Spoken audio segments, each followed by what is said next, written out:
What's up, you folk? Welcome to the #1 college football show. This show, though, we do our UFL power rankings.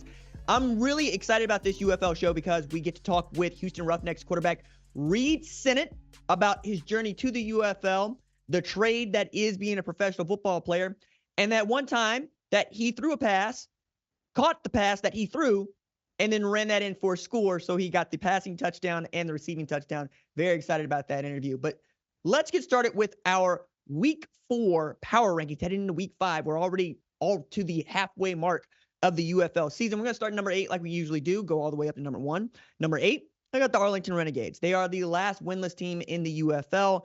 And this time it was a 17-9 loss to a, one-time winless team. But you could see the offense for the first time was not firing on all cylinders. And the defense didn't look great, but they look better than they had in recent weeks. It also means that the Renegades have lost the last 3 games by 1 possession, in a couple games 1 point or less, right? And there have been just some coaching, frankly, mistakes that I've seen them make that I wish they would get corrected. One of those was just before halftime, it felt like you were going to give Luis Perez an opportunity to go maybe get you 8 points and maybe tie the game going into halftime. That didn't come into fruition. They end up trying to go for it on 4th and 19 from their own 20-yard line. Didn't work out.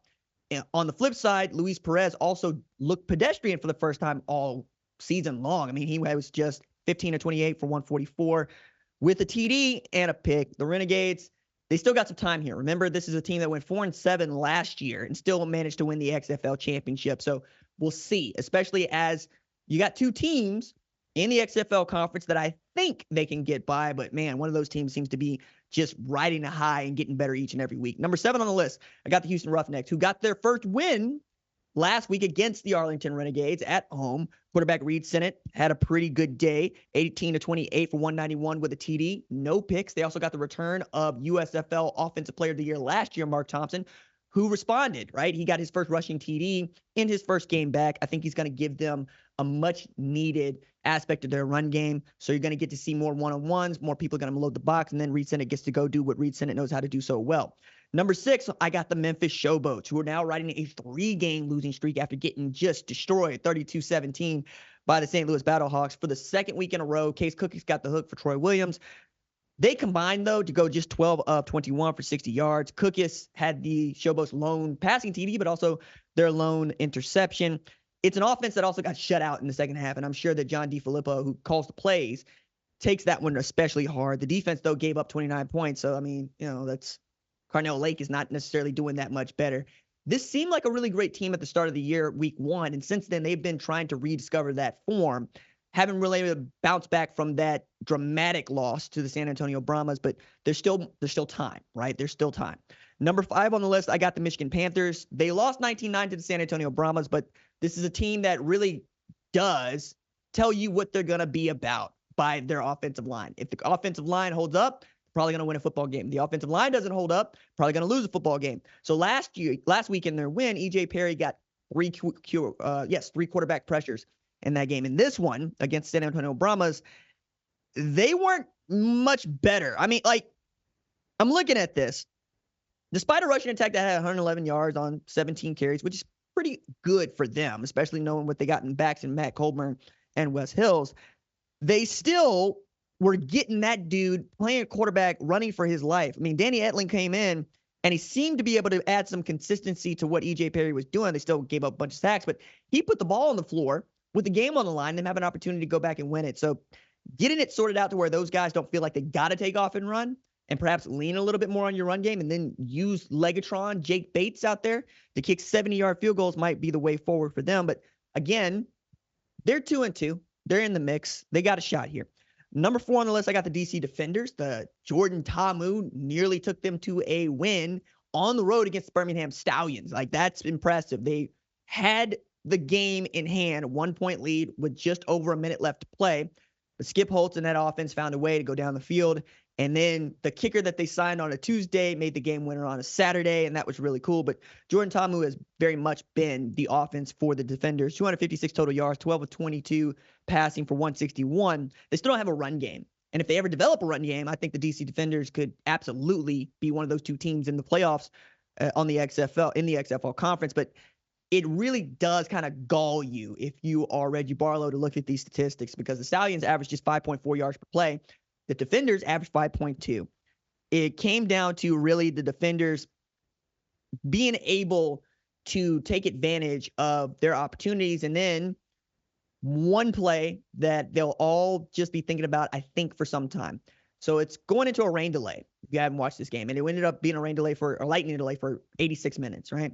But before that, they tried to punt the ball goes through the punter's hands, the Stallions recover in the end zone for the touchback, and that ends up being the difference in the game, those 2 points right there. You play a clean football game, you probably get the first win against the Birmingham Stallions since last May. Number 3 on the list, I got the San Antonio Brahmas. They got their win 19-9 against the Michigan Panthers. I thought that we got to see just what Quinn Dormady was about. Like, Quinn Dormady comes in as a starting quarterback because Jake Carber's out with an injury, and I didn't know what to expect from him, and that dude put up 23 of 37 for 269 with a TD and INT. He knew exactly who his go-to guys were, and he threw him the ball, right? Justin Smith and Jatre Kirkland. That's before you get Cody Latimer involved. Looked really good back there operating A.J. Smith's offense. Also had the first tandem of wide receivers in the UFL to each note 100 yards receiving in the same game, Smith and Kirkland in that. I think they are going to be there at the end, right? They get their kicking sorted out because they seem to be the only team in the entire UFL without a legitimate, well, this guy's going to make an NFL training camp kicker. And if Wade Phillips finds that guy, perhaps you can end as the number 1 seed in the XFL because, well, they're trending that way. It's going to be a lot of fun to see how this ends up. Number 2 on the list, St. Louis Battlehawks. They got their win 32-17. It was decisive, right? We've become spoiled with these one-score games. We've had 10 of the 16 games end in 1 score or fewer, right? The Battlehawks, they weren't about it. And at that place, the America Center at the Dome, it's unfair, man. Like, it is one thing for you to get 10, 15,000 people to show up for one of these spring football games. They routinely get 35, 40,000 people to show up to their games, and they are loud. They are influencing. They are in your ear. It is not the kind of league where you're used to having to go silent count, but you have to when you're playing against the Battlehawks. And it shows, man. The defense is flying around. They know they have that advantage. They know they have that 12th man screaming at the other team. And A.J. McCarron is quietly coming into his own once again, 35, 45, 222. 3 passing TDs and an INT, has the most completions in a game by any quarterback so far this season with 35. And they also boast not just the longest rush of the UFL season by Jacob Sailors, but they're the only team with 2 running backs who have rushed for 100 yards or more in a game. Mateo Durant and now Jacob Sailors. You're not squandering those either, right? They're turning those into wins. Anthony Beck has those guys riding high, and he should. But number 1, man, it's the Birmingham Stallions, dog. They're 4-0. It doesn't seem to matter who the quarterback is. And I'll get to this when we get to the MVP rankings. The Stallions are finding ways to win. And they found a way to win against the Defenders in a game where they didn't have a single sack. This is a team that came in with 17 sacks in 3 games and 7 and 8 in the last 2. They weren't able to get home to Jordan Ta'amu. They still were able to go get a W. You traded out the starting quarterback that threw for 300 yards, the only 300-yard pass in the UFL, and the UFL's leading rusher in Adrian Martinez from Matt Corral. He still turns in a pretty damn good performance, 240 yards passing. That's just what Skip Holtz, Zach Potter have helped build, John Chavis have helped build down there in Birmingham. There's a reason why they are closer and closer to being dynastic, right? You win 2 in a row, you're good. You win 3 in a row, you are a dynasty, and they're having fun down there at Protective Stadium. All right. Those are the power rankings headed into the halfway mark of the UFL season. Now let's talk about the MVP rankings headed into the halfway mark of the UFL season. All right. So number 5 on the list. Well, I say number 5 on the list. Number 4 on the list, honestly. I'm going to get to that. It's Darius Shepard, still the all-purpose king, right? It's not even close for him. Shepard had 724 all-purpose yards. The next closest guy is Arlington Renegade Jawan Mangio, who's got just over 500. That dude is doing a bunch in the receiving game. He's doing even more in the kickoff return game, and that's one of the reasons or the primary reason that he is here. In the UFL, where it is really, really difficult to kick a ball into the end zone because you are kicking from the 10, you get an opportunity to return that. On top of that, the rules are really about health and safety, which means that until that ball is fielded or it hits the ground, the kickoff team has to stay put.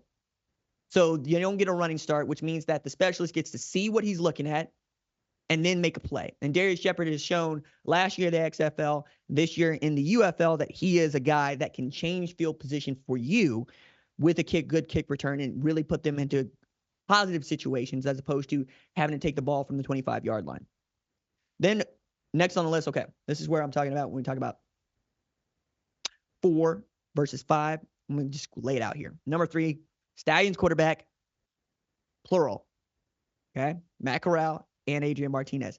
I understand what you mean. Okay, let me unpack this. Both of those guys are undefeated as starting quarterback.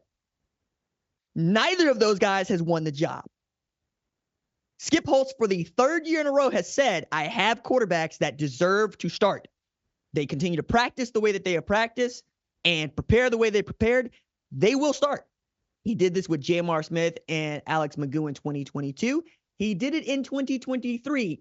Differences in 2023, Magoo kind of separated. And that ended up being the guy he rode with, and for good reason, MVP. They win the championship. This year's just fascinating, just interesting, because they're much closer in talent than J.M.R. Smith and Alex Magoo, right? J.M.R. Smith is a great operator. Alex Magoo can make you right when the play goes wrong. That seems to be what Adrian Martinez does better than even Alex Magoo did. Now, it's a smaller sample size.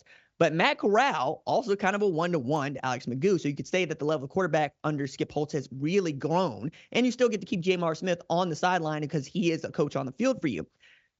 But the 2-quarterback system usually does come to an end. Usually by the halfway mark, Skip Holtz says, okay, here's going to be the guy until such a thing happens. That guy either loses his mojo or, heaven forbid, he gets hurt. But I can't in good conscience tell you that I would not have one of these two guys in an MVP conversation at the end if Stallions are undefeated, right? Because that's how these things work. But more than that, it is a credit to what Skip Holtz has built, because those guys trust him. He trusts them. And he doesn't get an itchy finger. Like, Matt Corral did not look great to start the game against the defenders, and he didn't get the hook. He wasn't going to get the hook. It was his game. And I really love that about Skip Holtz, who is always going to give his guys opportunities to go make plays. He just asks them, right, to make good plays. And I don't think that that's all you can ask from a quarterback. So we'll continue to track this. But for now, I'm okay having two guys after week 4 from one team in the running for the same spot because it's quarterback, right? And we only get 10 weeks, and we're going to figure out something here pretty quick, fast, in a hurry. Okay, number 2, I have Jordan Ta'amu, because I don't think that any team has been more important to his team's success so far than Jordan Ta'amu, and frankly, one of the two guys who has not needed to get into some sort of battle or lose the job for either an injury or play. They know at DC, Jordan Ta'amu is the quarterback, and he's playing that way. He is a point guard back there. He's making it happen with his feet. He's making it happen with his arm. He's making these off-platform throws that everybody loves so much. You could see the talent. Matter of fact, Reggie Barlow would say it. Hey, we went to sign DeAndre Francois because we didn't think that Jordan Ta'amu would be available to us. We thought that he would be on an NFL roster this time of year. And it kind of fell back in their laps, right? And when he's playing well, they're really good. There's a reason why they went 9-1 last year. Now, a lot of that was also Abram Smith, who led all spring leagues in rushing, and he's not playing for them this year, and they need that rushing attack to get back on the good foot. But right now, it would feel odd for me not to have Jordan Ta'amu in this spot because he's been so meaningful to his team, who has been good when he's on the field. And that leads me to number 1 right now. That's A.J. McCarron. A.J. is the guy in St. Louis. And that's the reason that he asked for his release from the Cincinnati Bengals, is because he wanted to be the guy again in St. Louis. Anthony Beck doesn't even look at the backup quarterback. It's always going to be AJ's team. And frankly, among passers, he leads the UFL, 838 yards passing. Now, Stallions quarterbacks have combined for 917. Get my point here, right? But A.J. McCarron's also done a lot with what they gave him. Like, a few weeks back, they couldn't run the ball. And he would say as much, give me the ball. The last couple of games, 2 out of 3 actually, they've had 2 100-yard rushers, and he has not squandered those. He's making it happen with Hakeem Butler. He's finding ways to get Ja'Cour Pearson the ball. And when they play in St. Louis, it's a wrap, which is why everybody ought to be upset, or I say upset, afraid, not upset, if the St. Louis Battlehawks get the 1 seed in the XFL, because they don't have to leave. They would play at St. Louis in the XFL divisional for the conference championship. And then they would play for the UFL championship in the Battle Dome. So it feels like this is setting right up for AJ to walk off with a title and or the MVP if it continues to go the way that it seemed to be going when they were clicking on all cylinders last Saturday. Those are my MVP rankings as we head into week 5. Now, let's go talk to Houston Roughnecks quarterback Reid Sinnett about his journey to the UFL and what it was like to be a star at USD. Take a listen. I'm pleased to be joined by Houston Roughnecks quarterback Reid Sinnett. Reid, how are you doing? I'm doing well. Thanks for having me. I'm overjoyed to have you now because I get to talk to you after a win, right? Like it was really touch and go there between you and the Renegades, and you guys were able to get a win. How does it feel to finally get in the win column as a starting quarterback, if I got this right, for the first time since what? USD 2019? November 23rd? Jacksonville? Yep, I got one start in the preseason in the NFL, so I get to count that one. But other than that, it was 2019 USD would have been against Northern Iowa. But to get in the win column feels really good, and I think we've finally kind of got away from beating ourselves. A couple of those first games, we're in the football game and we're making self-inflicted mistakes, and so getting out in front, playing our game, not making mistakes. And I still think we have a lot of room to grow, but getting in the win column can create some momentum for us. And we've got the undefeated Stallions this week, so hopefully we can keep rolling with that momentum and learn how to win some games. As we dig into your background, I want to make sure that I'm fact checking myself here. Did y'all beat Northern Iowa in that game? We did not. It was a rough one for me personally, but going back to my home state and getting to play against them, it was cool. But they were a better team than we were, and it was a tough one. Well, I mean, FCS is tough, and the Pioneer League is tough for all the reasons. But I'm gonna back into this by saying I got a nephew that went to Drake. He's coaching now, and I asked him, "Do you remember Reid?" He's like, "Oh yeah, I remember. We got our butts handed to us something awful, so much so that the defensive end was going, isn't he supposed to motion to my side?" And we're going, "Oh no, this is all bad." But one of the other things I noticed from that game that y'all won going away, I believe it was 49-7. You went for 281. You threw 117 of those yards to Dalton Kincaid, he of the Buffalo Bills in Utah. What was that like? How was it to know that you had that sort of athlete on your team? Well, having Dalton on the team was amazing. And that year it was Michael Bandy, who's currently with the Denver Broncos. He was my roommate. He put up numbers the year before that were close to breaking Jerry Rice's single season record. So we had two absolute studs. And I know Mikey was funny about, we have Dalton now, this young kid that's like, this guy's a freak. I don't know why he's at this school. And, he's getting less touches because Dalton was so talented. And it was amazing to have those two guys on that team. And, I'm from the Des Moines area, so Drake is in Des Moines, Iowa. And so they were talking a big game coming out to play us at San Diego. I think they had the number one defense in the conference at that time. And I think we scored 42 points in the first half. And I'm pretty sure I completed like 22 or 23 passes in a row. So it was a beatdown, and I'll remind the Drake guys of that one for sure. Look here, man. It's one thing, right, to know about the Bulldogs or to know about USD. It's another thing to know about the Pioneer Football League and what that conference means for college football, right? For many people, it's the purest form of football scholarships. We don't do that here. We play football and we try to win championships, and usually it's been USD going away. But I want to back into that because you said that you're from the Des Moines area. You're from Johnston, right? And me having family up there, I'm kind of familiar. But it's not every day that I hear about a guy that was recruited to Harvard and Yale and then chose to go to USD and then sit for 3 years behind statistically the greatest quarterback that the Pioneer League has seen, right? If not USD, and then finally get a shot. So it's not out of the realm of possibility for you, or you've had to sit through this before, waiting your turn. And I really want to get into that psyche as a quarterback. How is it to sit there knowing you can spin it, knowing you can play, and still trusting the process at a place like USD and even with the Houston Roughnecks? I mean, college was challenging, and I think at the time, like, the transfer portal wasn't a thing, and there was a reason that I was at USD. I couldn't get any of the Iowa schools to give me an offer. Not Iowa, not Iowa State, not Northern Iowa, the 1AA school. Drake didn't even recruit me. And so thought I was going to go to Penn. They had a coaching change. I thought I was going to go to Harvard. They had a coaching change. I thought I was going to go to Yale. They had somebody commit early. And then I'm like, where am I going to go to school? And the University of San Diego, Tanner Engstrand, who's currently the pass game coordinator for the Detroit Lions, gave me a shot. And I think I earned a lot of respect when I got there with how I approached, learning football, my intelligence, my understanding of my role on the team. And every training camp I went in and I tried to compete and I tried to beat out Anthony Lawrence, who is one of the best players, like you said, at USD that's ever been there. And he's one of my best friends. And if he was on this call, I'd say that I thought I was better than him. And we competed really hard against each other. And so he played really well, won us a couple playoff games, like did things that nobody had ever done at USD.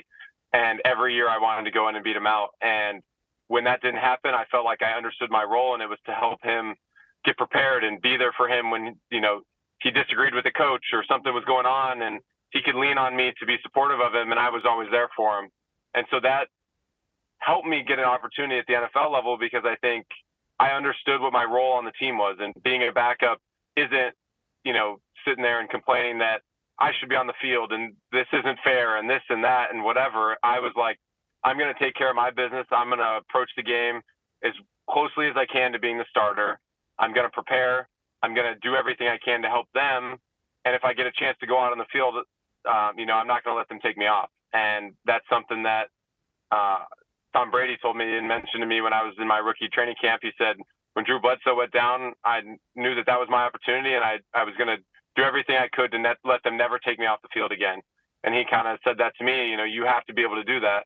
And, this year with the Roughnecks, I was disappointed with the decision at the beginning of camp, but I kept approaching it how I do and treated it like it's my job, which it is. And, it's professional football. So I was trying to be prepared every week when I got my opportunity. And, I feel like I've been able to take advantage of it, and hopefully we can keep getting some more wins in the win column.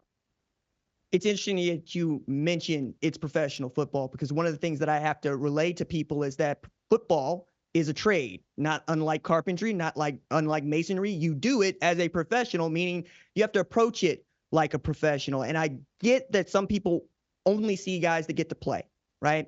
But you are mentioning to me some of the guys that you rub shoulders with, right? Guys that are in the NFL, got the greatest of all time, and Tom Brady. You've been at a bunch of NFL locker rooms. You've been around this game your entire life. What are some of the things about being a professional football player that you would like to get across that come through in something like the UFL, where you don't have bye weeks? You got 10 straight weeks doing this, and everybody understands we're trying to get back to the league, but we're also trying to win games, trying to win championships. What's the balance? I mean, for me, I'm all in on football, and so I'm getting an opportunity to be the starting quarterback. So, I'm spending time working on my recovery, taking care of my body. That's my nutrition. I'm investing time and energy and money into all of those things. It's spending time on my iPad, watching third down cut-ups today and sending coaches ideas of things that I like. And maybe it gets in, maybe it doesn't, but, I'm going to try to put myself in the best position to have success when I'm on the field. And that goes with how I communicate with my teammates. That's, what I'm doing in the weight room. And for me, it's all encompassing. And I think that there's guys that lose that at the NFL level, where they get lost in the money or, the status or whatever it is, and they quit working at their craft. And for me, I've kind of had to grind out my opportunities, and I had to do it behind the scenes for a lot of years. And so whether it's the UFL or the NFL, I'm doing everything I can to try to get everything out of my potential and raise my ceiling and do everything I can to get back to the NFL. And I truly believe that I'm, in that top 100 in the world at this position. And that puts you on an NFL roster, or at least in an organization. And I think that the things I do behind the scenes, here at this level and at the NFL level, are things that help teams ultimately win games.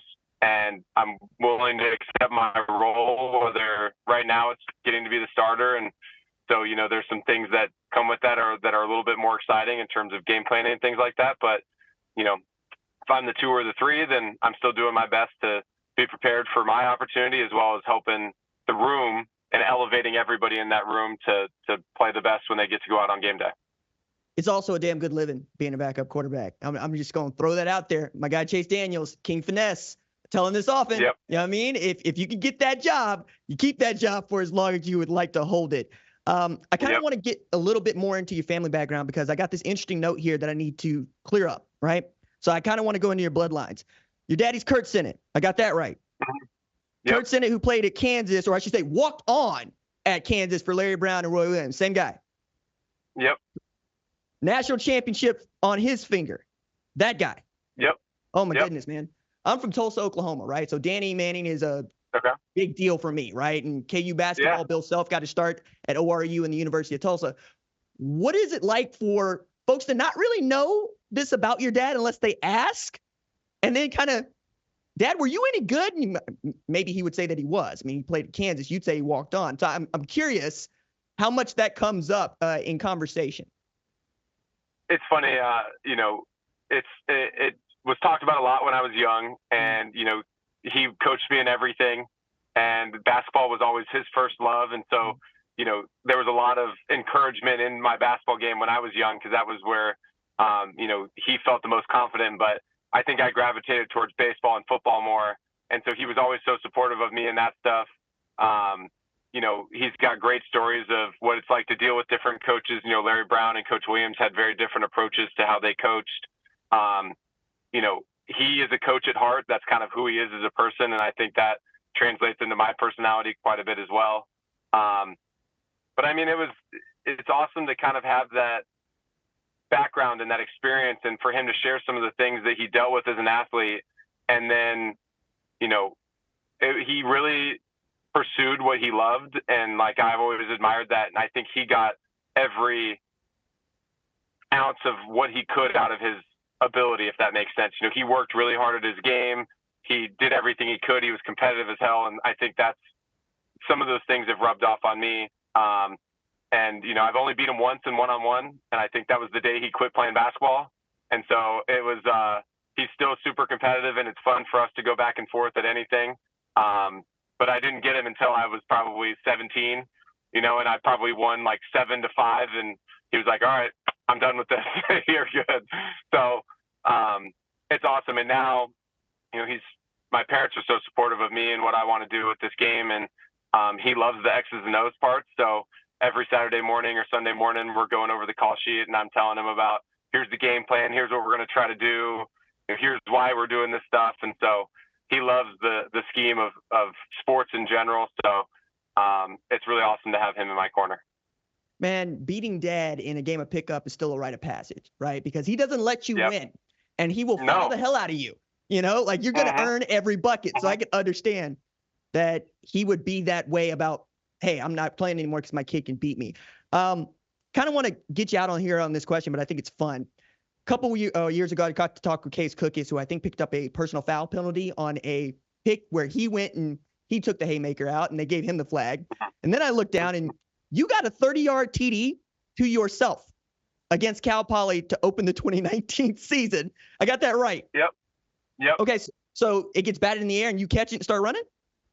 It was my first career start, and we had this play on 3rd and long, and it was just supposed to be like a shallow running from the boundary to the field. Everybody's blocking for him. And I went to throw it to him, and it just got batted right back into my chest. And I mean, I caught it just instinctually, and the end had rushed up the field, and then everybody had chased the shallow, and nobody's out in front of me. And I caught it, and I just kind of hit the seam thinking, oh, I can get this first down. And then there was nobody. So I ended up scoring on that play. I got credit for a completion, a reception, a receiving touchdown, and a passing touchdown. That's got to be on a Jeopardy question. It's got to be, man. And that's kind of the way you draw it up, right? As a kid, you're throwing to yourself, and you had that happen in your first career start. It's outstanding, man. 30-yard pass and catch. Reid Sinnett to Reid Sinnett. I love that so much. I also want to add in there, you had a hell of a day. 416, 4 TDs, 3 picks. But, I mean, that seemed like you were having fun that day and really were coming into your own. Yeah, it was great to get out there. And like you said, I threw for a lot of yards and some touchdowns and some bad decisions. Like, you get antsy, a little bit, like, as a young player. And so there were a couple plays where, the right decision is right in front of you and you try to make the big play and you're like, nah, I shouldn't have done that. And so as you get more experience and things like that, you get rid of that stuff. And so that's where I think that my game has gotten to where, especially in this league with how, it's not simpler. It's just that there's less time that everybody gets to spend together. So the scheme is a little bit simpler at times. And so I feel confident in my ability to have answers versus whatever defense they want to throw at me. And so with that experience, you're able to kind of make the right decision and distribute the ball properly. And a lot of times good things happen with that. So I think that that's been a big strong suit of my game. And hopefully I think that shows on the game tape. Well, tell CJ to put that pass and catch to yourself in the playbook, especially as you guys. I need to. Guys are getting ready to take on the Birmingham Stallions. I wish you luck in that game. I'm going to be watching it. I'm overjoyed with this league. I have a lot of fun getting to know you guys and really getting to understand your stories. Reid Sinnett, Houston Roughnecks quarterback, thank you so much for joining us here on the #1 college football show to talk UFL. Thank you so much for having me. It was a good chat. My thanks once again to Reid Sinnett for joining us here on the UFL show on the #1 college football show. And that is going to do it for this episode of the #1 college football show. Our #1 college football show leads of screening are Jack Coakley and Torrin Westfall. They make us better in the film room. Additional support from Kiara Santana and Jim Cunningham put the special in our special teams. Producer Javion Duncan makes sure the recruits and the rivals see the cake we baked. Technical director Gabe Sable sends in the signals. Senior producer Catherine Cordaji sees the entire field from the booth. Lead producer Tyler Wojak calls the play from the sideline, and the play snaps on my clap. We will be back here live next Tuesday to talk about what has happened in college football. Until then, stay low, keep those feet driving.